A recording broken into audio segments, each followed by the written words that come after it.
autre occasion de nous retrouver, j'en suis heureuse. Merci pour vos commentaires, merci pour vos suggestions et surtout, continuez d'en mettre, rajouter ce dont vous voulez qu'on parle. Et justement, à ce propos, vous avez choisi qu'on parle de variété vocale, de voix. Qu'est-ce qu'une bonne voix? C'est ce que nous allons voir tout à l'heure. Tant une voix exige une certaine qualité, autant elle a certaines caractéristiques. Quelles sont les qualités d'une bonne voix? Dans un premier temps, votre voix doit être naturelle. De votre voix doit se refléter une certaine sincérité. Votre voix doit également être agréable, oui, comme la voix d'un ami qui vous parle.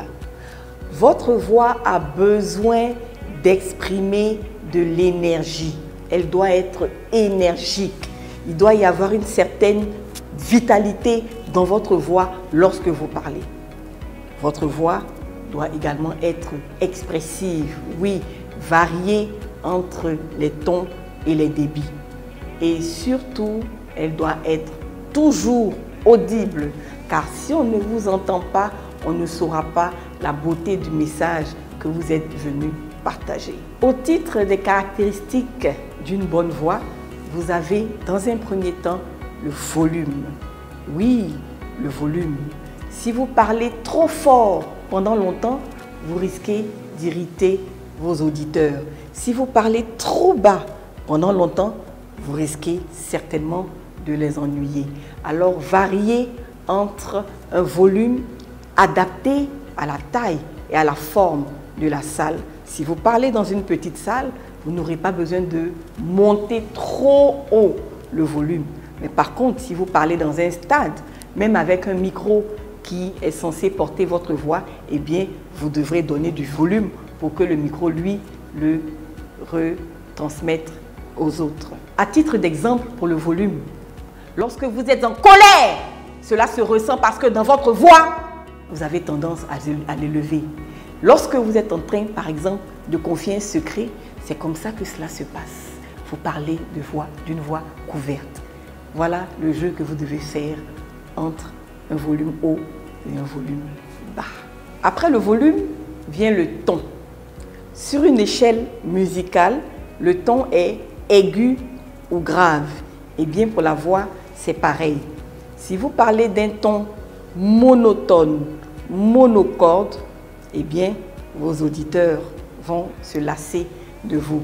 Si vous parlez sur une voix de faux bourdon également, donc une voix grave, cela n'aura pas beaucoup d'effet sur l'auditoire qui vous écoute. Alors jouez entre les deux extrêmes. De façon générale, le ton aigu est utilisé pour exprimer l'enthousiasme.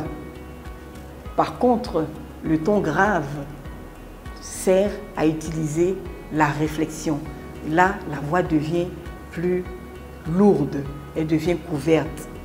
Votre ton doit exprimer vos sentiments. Vous êtes en colère, le ton monte. Vous êtes en train de confier un secret, eh bien, le ton baisse. Alors, jouez entre les deux. Si au volume et au ton se rajoute un bon débit, alors vous êtes sur le bon chemin pour être un bon orateur. Qu'est-ce que le débit? Le débit, c'est le nombre de mots que nous disons sur une période donnée. Est-ce que notre débit est rapide? Est-ce que nous parlons trop vite? Est-ce que par contre nous parlons trop lentement? Dans chaque cas, cela a des effets. Si vous parlez trop rapidement, vos auditeurs ne percevront pas tout ce que vous voulez leur dire. Si vous parlez trop lentement, vos auditeurs se lasseront de vous et certainement quitteront la salle. Alors non, variez entre un débit moyen de 120 à 160 mots par minute. Et oui, ça peut être mathématique, mais c'est cela. Le débit moyen de parole d'un homme varie entre 120 et 160 mots par minute. Ainsi, si vous devez parler pendant 7 minutes, plus ou moins 30 secondes, vous devez savoir, vous aurez le nombre exact de mots à débiter sur cette période-là. C'est un bel exercice, n'hésitez pas à le faire.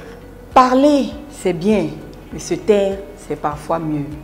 Oui, les pauses et les silences ont une grande valeur dans notre expression orale.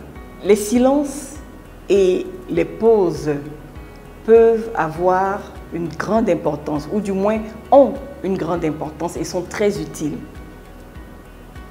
Les silences vous permettent de respirer. Vous avez fait une communication, vous avez aligné des phrases, des mots les uns à la suite des autres, des paragraphes. À un moment, posez, respirez et repartez de plus belle. Les pauses ou les silences vont également accentuer les phases importantes de votre discours, donc des idées importantes. Lorsque vous avez une idée importante à donner, vous avez le choix. Juste avant l'idée, vous marquez une pause pour attirer l'attention sur ce que vous allez dire, ou juste après l'idée, vous marquez une pause pour que ce que vous avez dit se diffuse dans les esprits de votre public. Alors, à ce moment-là, on peut dire que le silence est d'or. Vous voulez certainement monter dans une belle voiture pour arriver à destination, eh bien, votre message également veut se retrouver dans un bon véhicule, donc dans votre voix, pour atteindre votre auditoire. Pensez à la qualité de votre voix, pensez aux caractéristiques de votre voix. Les deux mis ensemble feront de vous un orateur qu'on a envie d'entendre. C'est tout pour aujourd'hui. Habillez-vous de votre plus belle voix et présentez votre discours. Mais surtout, revenez pour nous écouter, mettez les commentaires et faites-nous des suggestions. Nous entendrons certainement votre voix.